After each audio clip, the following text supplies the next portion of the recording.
Max ಅಂತೂ 365 days ಓಡೇ ಹೋಗುತ್ತೆ ಅಂತ ನಮ್ಗೆ ಗ್ಯಾರಂಟಿ ಇದೆ.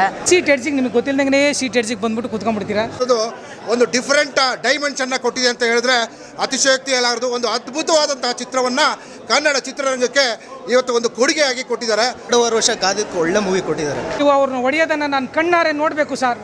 ನೀವು ಅವ್ರನ್ನ ಹೊಡಿತಿರುವಾಗ ಆ ವಿಷಯನ ನಾನು ಹೆಂಡತಿ ಮಕ್ಕಳಿಗೆ ಹೇಳಿ ನಾನು ಖುಷಿ ಪಡಬೇಕು ಸರ್ ಅಂತ ಒಂದು ವಿಷಯ ಇದೆ. ಅದು ಎಮೋಷ್ನಲ್ ಆಗುತ್ತೆ, ಆಡಿಯನ್ಸ್ಗೊಂದು ಫೈರ್ ಮಾಡುತ್ತೆ.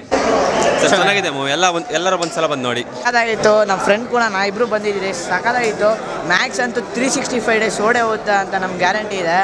ಅದಂತೂ ಕ್ಲೈಮ್ಯಾಕ್ಸ್ ಸೀನಂತೂ ಹೆವಿ ಇಷ್ಟ ಆಯ್ತು ನನಗೆ. ಆ ಮಗುಗೋಸ್ಕರ ಮಾಡ್ತಾನಲ್ಲ ಅವರು, ಅದಂತೂ ಸಖತ್ತಾಗಿತ್ತು. ಅವ್ರನ್ನ ಆ್ಯಸಿಡಲ್ಲಿ ಹಾಕ್ತಾರಲ್ಲ ಅದಂತೂ ಸಖತ್ತಾಗಿತ್ತು. ಆಮೇಲೆ ಸಾಂಗ್ಸು, ಅವ್ರ ಡೈಲಾಗು, ಅವ್ರ ಆ್ಯಕ್ಟಿಂಗ್ ಅಂತೂ ಸಖತ್ತಾಗಿತ್ತು.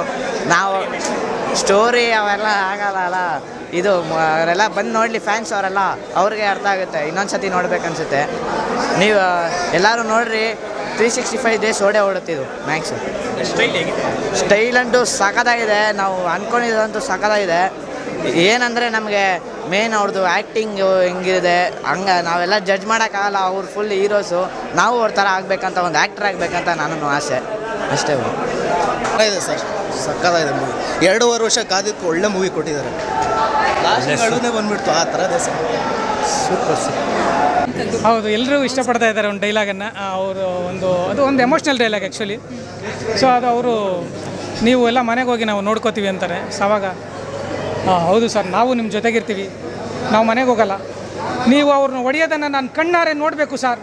ನೀವು ಅವ್ರನ್ನ ಹೊಡಿತಿರುವಾಗ ಆ ವಿಷಯನ ನಾನು ಹೆಂಡತಿ ಮಕ್ಕಳಿಗೆ ಹೇಳಿ ನಾನು ಖುಷಿ ಪಡಬೇಕು ಸರ್ ಅಂತ ಒಂದು ವಿಷಯ ಇದೆ. ಅದು ಎಮೋಷ್ನಲ್ ಆಗುತ್ತೆ, ಆಡಿಯನ್ಸ್ಗೊಂದು ಫೈರ್ ಮಾಡುತ್ತೆ. ಅದು ಎಮೋಷ್ನಲ್ ಆಗುತ್ತೆ, ಆಡಿಯನ್ಸ್ಗೊಂದು ಫೈರ್ ಮಾಡುತ್ತೆ.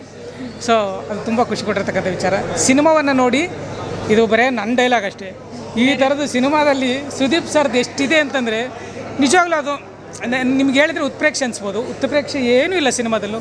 ಪ್ರತಿ 5 ನಿಮಿಷಕ್ಕೆ 10 ನಿಮಿಷಕ್ಕೆ ನಿಮಗೆ ರೋಮಾಂಚನ ಆಗ್ತಕ್ಕಂಥ ಸನ್ನಿವೇಶಗಳಿದೆ. ಸೊ ಆ್ಯಕ್ಷನ್ಸ್ ಪೋರ್ಷನ್ಸ್ ಅದು ಇದು ಬೇಕಿತ್ತಾ ಅಂತ ಅನಿಸುತ್ತೆ ನಿಮಗೆ. ಅಲ್ಲ, ಬೇಕಿತ್ತಾ ಅಂತ ಎಲ್ಲೂ ಅನಿಸಲ್ಲ. ಎಲ್ಲೂ ಕೂಡ ಇದು ಬೇಕಿತ್ತಾ ಅಂತ ಎಲ್ಲೂ ಅನಿಸಲ್ಲ. ಸೀಟ್ ಎಡ್ಜಿಗೆ ನಿಮಗೆ ಗೊತ್ತಿಲ್ಲದಂಗೆ ಸೀಟ್ ಎಡ್ಜಿಗೆ ಬಂದ್ಬಿಟ್ಟು ಕುತ್ಕೊಂಡ್ಬಿಡ್ತೀರಾ. ಇಡೀ ಸಿನಿಮಾವನ್ನು ನಿಮ್ಗೆ ಗೊತ್ತಿಲ್ಲದೇ ಎಂಜಾಯ್ ಮಾಡ್ತೀರಾ. ಇಷ್ಟು ಬೇಗ ಸಿನಿಮಾ ಮುಗಿದೋಯ್ತಾ ಅನಿಸುತ್ತೆ. ಲಾಸ್ಟ್ ಎಮೋಷ್ನಲಿ ಟಚ್ ಆಗ್ತಾರೆ. ಕಾರಣ ಏನಂತಂದರೆ ಪ್ರಸ್ತುತ ದಿನಮಾನಗಳಲ್ಲಿ ಏನು ನಡೀತಾ ಇದೆ ಸಮಾಜದಲ್ಲಿ ಅನ್ನೋದನ್ನು ಇಟ್ಕೊಂಡು ಡೈರೆಕ್ಟ್ರು ಭಾಳ ಚೆನ್ನಾಗಿ ಎಕ್ಸ್ಪ್ಲೇನ್ ಮಾಡಿದ್ದಾರೆ. ಈ ಸಿನಿಮಾವನ್ನು ನೋಡಿದ ಮೇಲೆ ನಿಮ್ಗೆ ಗೊತ್ತಿಲ್ಲದಂಗೆ ಪೊಲೀಸರಿಗೆ ಒಂದು ಹ್ಯಾಟ್ಸಪ್ ಹೇಳ್ತೀವಿ. ಆ ಥರದ್ದು ಸುದೀಪ್ ಸರ್ ಕ್ಯಾರಿ ಮಾಡಿ ಕ್ಯಾರೆಕ್ಟರ್ನ ಹ್ಯಾಟ್ಸಪ್ ಹೇಳೋ ರೀತಿ ಮಾಡ್ತಾರೆ. ಅದನ್ನು ಮಾತ್ರ ಹೇಳ್ಬೋದು. Thank you so much.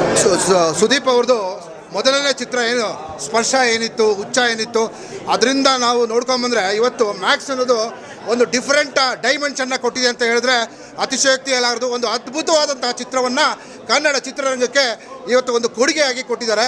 ಏನು ಇವತ್ತು ಪೊಲೀಸ್ ಅಂದರೆ ಏನು ಅಂದ್ಕೊಂಡಿದ್ದಾರೆ? P ಅಂದರೆ ಪೊಲೈಟ್ನೆಸ್, O ಅಂದರೆ ಒಬಿಡಿಯಂಟ್, L ಅಂದರೆ ಲಾಯಾಲಿಟಿ, I ಅಂದರೆ ಇಂಟಿಗ್ರಿಟಿ, C ಅಂದರೆ ಕರೇಜ್, E ಅಂದರೆ ಎಫಿಷಿಯನ್ಸಿ, ದಟ್ ಈಸ್ ಪೊಲೀಸ್. ಅದನ್ನು ಅದ್ಭುತವಾಗಿ ಕಟ್ಟಿಕೊಡುವಂಥ ಪ್ರಯತ್ನವನ್ನು ಮಾಡಿದ್ದಾರೆ. ಇಂತಹ ಚಿತ್ರಗಳು ಕನ್ನಡ ಚಿತ್ರರಂಗಕ್ಕೆ ಬರಬೇಕು, ಇಂತಹ ಚಿತ್ರಗಳು ಗೆಲ್ಲಬೇಕು ಅನ್ನೋದು ನಮ್ಮೆಲ್ಲರ ಅಭಿಲಾಷೆ. ಬಹುಶಃ ಇವತ್ತು ಕನ್ನಡ ಚಿತ್ರರಂಗ ಬಾಲಿವುಡ್ ಚಿತ್ರರಂಗವನ್ನು ಮೀರಿ ಬೆಳೀತಾ ಇದೆ. ಹಾಲಿವುಡ್ ಚಿತ್ರರಂಗಕ್ಕೆ ಬೆಳೆಯುವಂಥ ಮಟ್ಟಕ್ಕೆ ಬೆಳೀಲಿ ಅನ್ನೋದು ನಮ್ಮೆಲ್ಲರ ಆಸೆ. ದಯವಿಟ್ಟು ಎಲ್ಲರೂ ಬರಲಿ ಅನ್ನೋದು ನಮ್ಮೆಲ್ಲರ ಆಸೆ. ಈಗ ದಯವಿಟ್ಟು ನಾವು ಮಾತಾಡಬೇಕು. ಒಳ್ಳೆ ಸಿನಿಮಾ ಮಾಡಿದರೆ 100% ನಾವು ಗೆಲ್ತೀವಿ. ಇವತ್ತು ಗೆಲ್ತಿದ್ದೀವಿ ಮತ್ತು ಇನ್ನೂ ಒಳ್ಳೆ ಸಿನಿಮಾ ಬರ್ತಾ ಇರ್ತದೆ. ನೀವು ಎಲ್ಲರೂ ಸಪೋರ್ಟ್ ಮಾಡಿ.